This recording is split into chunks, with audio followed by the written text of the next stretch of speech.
بسم اللہ الرحمن الرحیم۔ حضرت آدم علیہ السلام سے پہلے کیا تھا؟ یہ وہ سوال ہے جو ہم سب کے ذہن میں آتا ہے کہ کائنات میں انسانوں سے پہلے آخر کیا تھا۔ لہٰذا آج کی اس ویڈیو میں آپ جانیں گے کہ انسان سے پہلے زمین پر کیسی خوفناک مخلوق آباد تھی، اور جب اللہ تعالیٰ نے انسان کو پیدا کرنا چاہا تو اس پر فرشتوں کو تعجب کیوں ہوا تھا۔ اور ہاں، ویڈیو میں آپ کو یہ بھی بتائیں گے کہ شیطان، ابلیس اور آدم علیہ السلام کی دشمنی کہاں سے شروع ہوئی تھی۔ آج کی ویڈیو قرآن و حدیث کی روشنی میں پیش کی جا رہی ہے۔ سب سے پہلے ناظرین یہ بات واضح کر دوں کہ جب ایک صحابی نے حضرت نبی کریم صلی اللہ علیہ وآلہ وسلم سے سوال کیا کہ اے اللہ کے رسول صلی اللہ علیہ وآلہ وسلم، زمین اور آسمان کو پیدا کرنے سے پہلے ہمارا پروردگار کہاں تھا؟ تو آپ صلی اللہ علیہ وآلہ وسلم نے فرمایا کہ اللہ کے سوا کچھ نہیں تھا۔ پھر اس نے پانی پر اپنا عرش بنایا، گویا یہ اس کائنات کی ابتدا تھی۔ پھر اللہ پاک نے قلم کو پیدا کیا اور اس کو حکم دیا کہ ہر بات کا علم اللہ تعالیٰ کے حکم سے قیامت تک ہونے والا سب کچھ لوح محفوظ میں لکھ دے۔ اس کے بعد انسان اور زمین کی 6 دن میں تخلیق کی گئی۔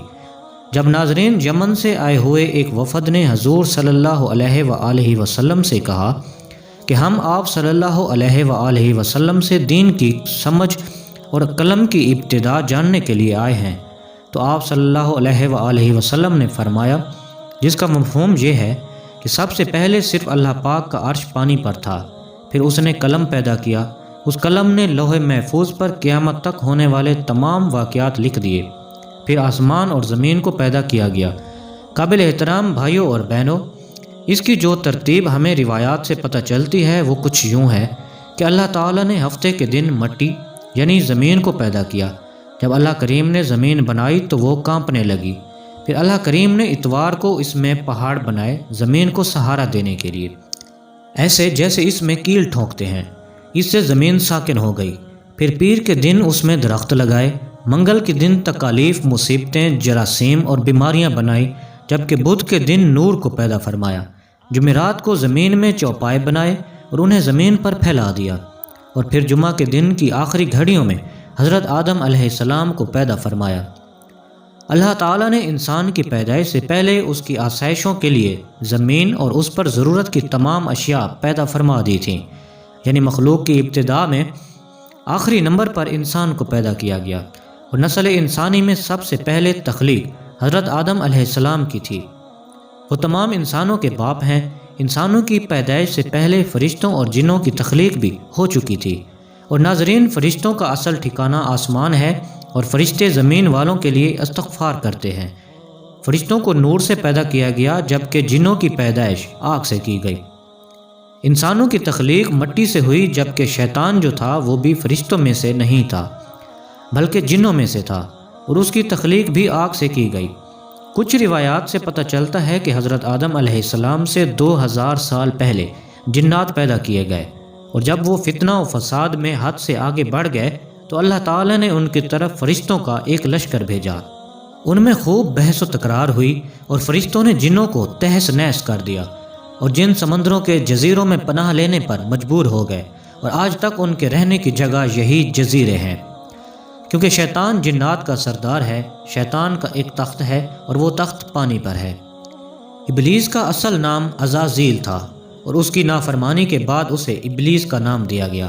یہاں یہ بات بھی ناظرین جان لیجئے کہ دنیا میں پہلے جنات کی حکومت تھی۔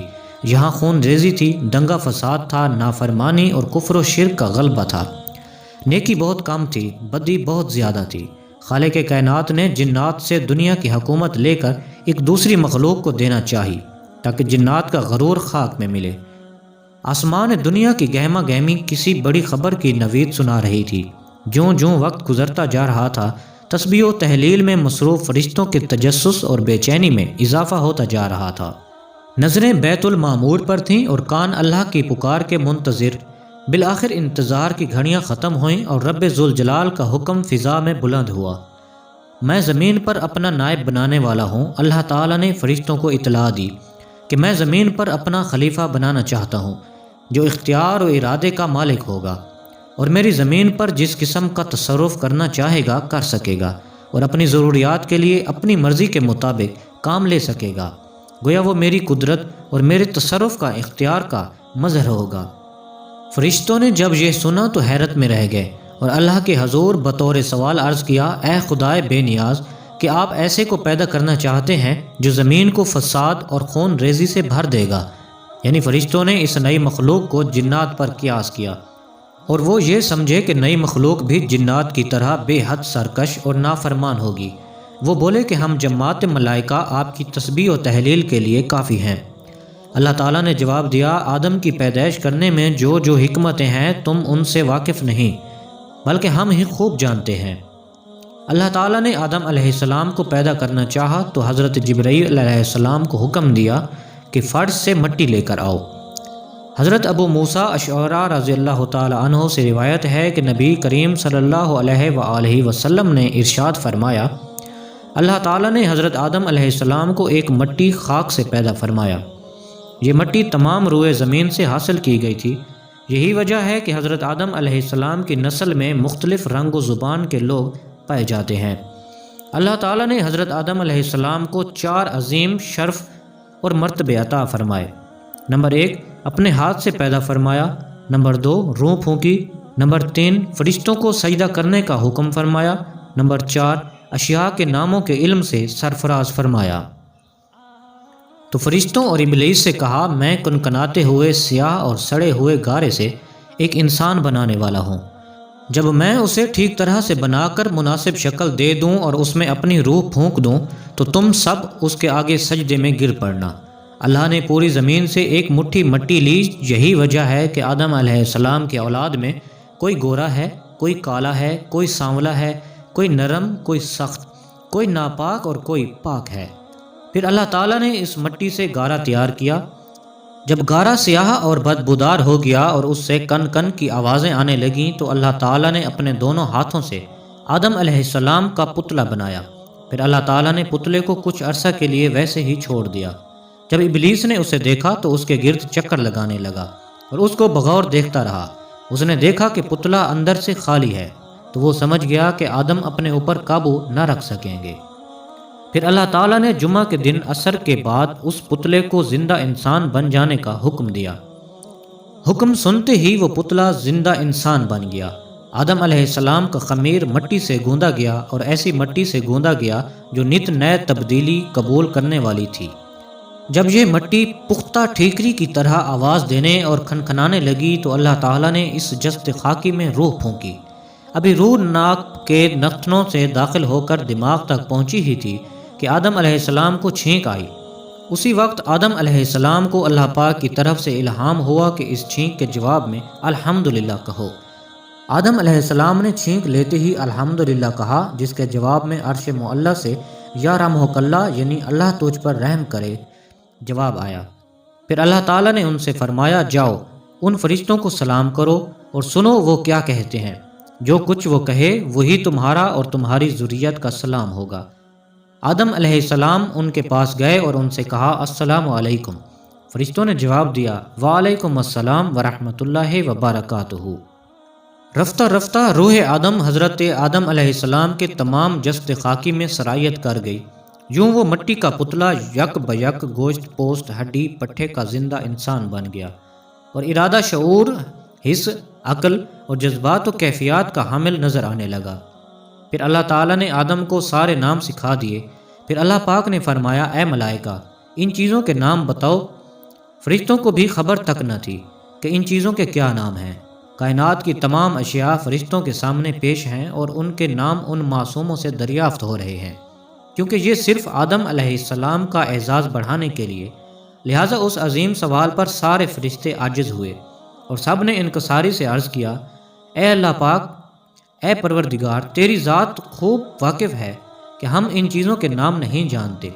ہمارے پاس تو بس وہی علم ہے جو تو نے ہمیں دیا۔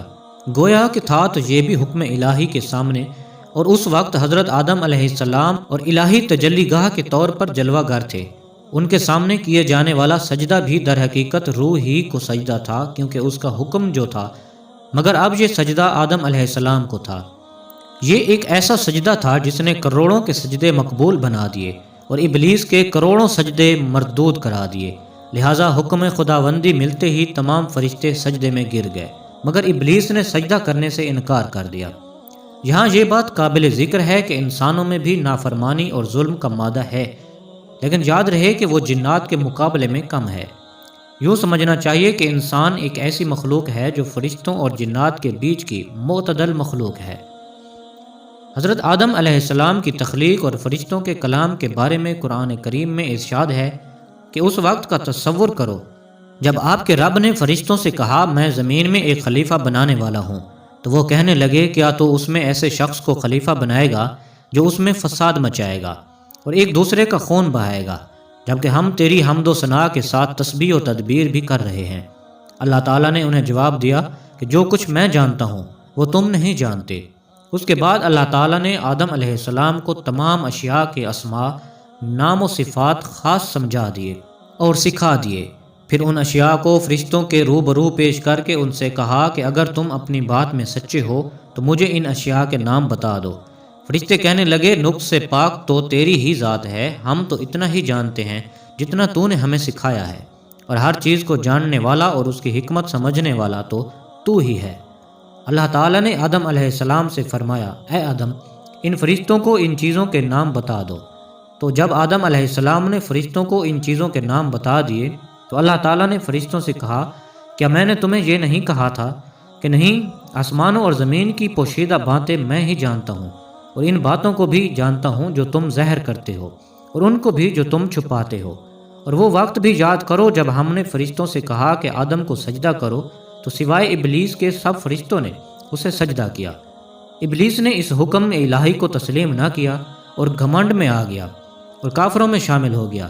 پھر ہم نے آدم سے کہا کہ تم اور تمہاری بیوی دونوں جنت میں آباد ہو جاؤ اور جہاں سے چاہو اس کے پھل جی بھر کے کھاؤ، البتہ اس درخت کے پاس نہ بھٹکنا ورنہ تم دونوں ظالموں میں شمار ہو جاؤ گے۔ آخر کار شیطان نے اس درخت کی ترغیب دے کر آدم و حوا دونوں کو ورغلا دیا، اور جس حالت میں وہ تھے انہیں وہاں سے نکلوا کر ہی دم لیا۔ تب ہم نے کہا تم سب یہاں سے نکل جاؤ کیونکہ تم ایک دوسرے کے دشمن ہو، اور اب تمہیں ایک معینہ وقت تک زمین میں رہنا اور گزر بسر کرنا ہے۔ پھر آدم علیہ السلام نے اپنے رب سے چند کلمات سیکھ کر توبہ کی تو اللہ تعالیٰ نے ان کی توبہ قبول کر لی۔ حضرت آدم علیہ السلام نے اپنی دعا میں یہ کلمات عرض کیے کہ اے ہمارے رب، ہم نے اپنی جانوں پر زیادتی کی، اور اگر تو نے ہماری مغفرت نہ فرمائی اور ہم پر رحم نہ فرمایا تو ضرور ہم نقصان والوں میں سے ہو جائیں گے۔ اور اس کے ساتھ حضرت عمر فاروق رضی اللہ تعالی عنہ سے مروی ہے، نبی اکرم صلی اللہ علیہ وآلہ وسلم نے ارشاد فرمایا جب حضرت آدم علیہ السلام سے خطا ہوئی تو عرصہ دراز تک حیران و پریشان رہنے کے بعد انہوں نے بارگاہ الہی میں عرض کی اے میرے رب، مجھے محمد صلی اللہ علیہ وآلہ وسلم کے صدقے میں معاف فرما دے۔ اللہ تعالیٰ نے فرمایا اے آدم، تم نے محمد صلی اللہ علیہ وآلہ وسلم کو کیسے پہچانا حالانکہ ابھی تو میں نے اسے پیدا بھی نہیں کیا؟ حضرت آدم علیہ السلام نے عرض کی اے اللہ پاک، جب تو نے مجھے پیدا کر کے میرے اندر روح ڈالی اور میں نے اپنے سر کو اٹھایا تو میں نے عرش کے پایوں پر لا الہ الا اللہ محمد الرسول اللہ لکھا دیکھا، تو میں نے جان لیا کہ تو نے اپنے نام کے ساتھ اس کا نام ملایا ہے جو تجھے تمام مخلوق میں سب سے زیادہ محبوب ہے۔ اللہ تعالیٰ نے فرمایا اے آدم، تو نے سچ کہا ہے، بے شک وہ تمام مخلوق میں میری بارگاہ میں سب سے زیادہ محبوب ہے۔ تم اس کے وسیلے سے مجھ سے دعا کرو، میں تمہیں معاف کر دوں گا، اور اگر محمد صلی اللہ علیہ وآلہ وسلم نہ ہوتے تو میں تمہیں پیدا نہ کرتا۔ اور پھر ایک شفیق استاد کی مانند بڑی محبت سے حضرت آدم علیہ السلام کو سمجھایا کہ تمہارا گھر فی الحال یہی ہے، یہی تمہارا عارضی قیام ہے، مجھے یاد رکھنا، اور جب جب میری جانب میرے رسول تمہارے پاس ہدایت لے کر آئیں تو ان کی اتباع کرنا۔ تم ایسا کرو گے تو نہ تمہیں کوئی غم ہوگا نہ کوئی ملال، تم واپس اپنے اصلی گھر اور مقام یعنی جنت کو حاصل کر لو گے۔ اس قصے پر ناظرین اگر غور کریں تو بہت سی الجھنیں سلجھتی چلی جاتی ہیں۔